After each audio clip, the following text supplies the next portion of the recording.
சாப்பிட்டதும் சாப்பிட்ட உணவின் வாசனையோடு ஏப்பம் வந்து கொண்டிருக்கிறது. இது எதனால்? இதனை குணமாக்கிக் கொள்ள என்ன வழிமுறை? சாப்பிட்ட உணவின் வாசனையோடு ஏப்பம் வருவது ஜீரண குறைபாட்டின் ஒரு அடிப்படையான நிலை. ஒவ்வொரு உணவிலும் ஊட்டச்சத்துக்கள், அதாவது உயிர் சக்திகள் இருப்பதை நாம் அறிவோம்.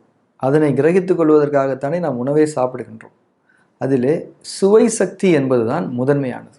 அதாவது ஒரு உணவின் மொத்த சக்திகளில் ஒரு கணிசமான அளவு அந்த உணவினுடைய சுவைக்குள் அடங்கியிருக்கும். ஒரு உதாரணத்திற்கு, ஒரு உணவின் 100% சத்துக்களில் 20% சத்துக்களை அந்த உணவை நம்முடைய நாக்கை கொண்டும் உமிழ்நீரை கொண்டும் நன்கு சுவைப்பதன் மூலமே நாம் கிரகித்து கொள்ள முடியும்.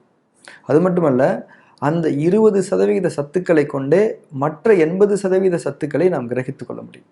அதாவது அந்த உணவின் சுவையின் மூலம் நமக்கு கிடைக்கக்கூடிய சக்தி தான் முதன்மையாக நாம் பெற வேண்டியது. அது அந்த உணவின் மற்ற சக்திகளை கிரகித்துக் கொள்வதற்கான ஒரு சாவி போன்றது என்பதை நாம் அறிந்து கொள்ள வேண்டும்.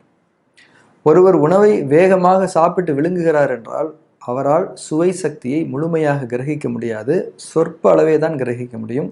இதனால் அவர் உண்ணக்கூடிய உணவில் இருக்கக்கூடிய மற்ற உயிர் சக்திகளையும் அவரால் முழுமையாக கிரகிக்க முடியாது.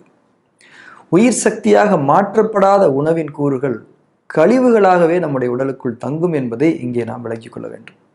இந்த கழிவுகளிலிருந்து வெளிப்படும் காற்றின் ஒரு பகுதியையே நாம் ஏப்பமாக உணர்கின்றோம். அந்த ஏப்பம் ஏன் சாப்பிட்ட உணவின் வாசனையோடு வெளியேறுகிறது என்றால், நாம் அந்த உணவின் சுவை சக்திகளை நாக்கிலேயே பிரித்தெடுக்கவில்லை. அது நேராக நம்முடைய வயிற்றுக்குள் இறங்கிவிட்டது. இங்கே ஒன்றை நாம் தெளிவாக புரிந்து கொள்ள வேண்டும். உணவின் சுவை சக்திகளை பிரித்தெடுக்கக்கூடிய திறன் நம்முடைய நாக்கிற்கு மட்டுமே தான் உண்டு. நாம் உணவை வேகமாக விழுங்கி விடும்போது அந்த சுவை சக்தியானது நேராக நம்முடைய வயிற்றை அடைகிறது. நம்முடைய வயிற்றால் சுவை சக்திகளை கிரகிக்க முடியாது.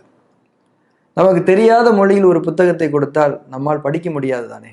அதே போலவே தான் நாக்கால் கிரகிக்கப்படாத அந்த சுவை சக்தி வயிற்றுக்குள்ளே ஒரு செறிவு மிக்க ஒரு பாரமாக அமைந்து விடுகின்றது. இதனால் வயிறு அடுத்தடுத்து அதனுடைய ஜீரண வேலைகளை செய்ய முடியாமலும் போய்விடுகிறது. ஏற்கனவே சொன்னபடி, ஒரு உணவின் சுவை சக்தியை நாம் கிரகிக்கவில்லை என்றாலே அந்த உணவின் மற்ற சக்திகளும் முழுமையாக நமக்கு கிடைக்காது, நம்மால் கிரகிக்க முடியாது. சுவை சக்தியை கிரகிக்காமல் இருப்பது ஜீரண குறைபாடுகளுக்கு மிக முக்கியமான காரணமாக அமைந்து விடுகிறது என்பதை நாம் ஒவ்வொருவரும் தெளிவாக உணர்ந்து கொண்டு ஒவ்வொரு முறையும் உணவை பொறுமையாக மென்று சுவைத்து உமிழ்நீரில் கலந்துதான் சாப்பிட வேண்டும். இதுதான் நாம் ஒவ்வொருவரும் அறிய வேண்டிய ஆரோக்கியத்திற்கான அடிப்படை ஞானம்.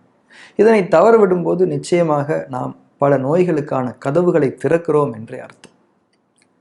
உணவுதான் நம்முடைய வாழ்வின் அடிப்படை. அந்த உணவு நல்ல முறையில் ஜீரணமாவதற்கு சுவை சக்தி தான் அடிப்படை.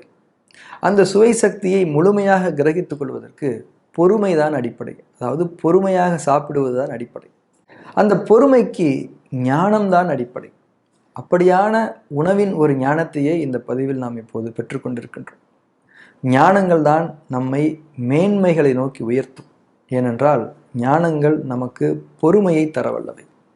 பொறுமையை கொண்டு மட்டுமே நமக்கு சுகமான வாழ்வு அமைய முடியும். ஆனால் அவசரம் அனைத்தையும் கெடுத்துவிடும். அவசரம் ஜீரணத்தை கெடுத்து விடுவதே அதற்கு ஒரு சரியான உதாரணம். எனவே உணவை உட்கொள்ளுதலிலிருந்து பொறுமையை நாம் கடைபிடிக்க தொடங்குவோம்.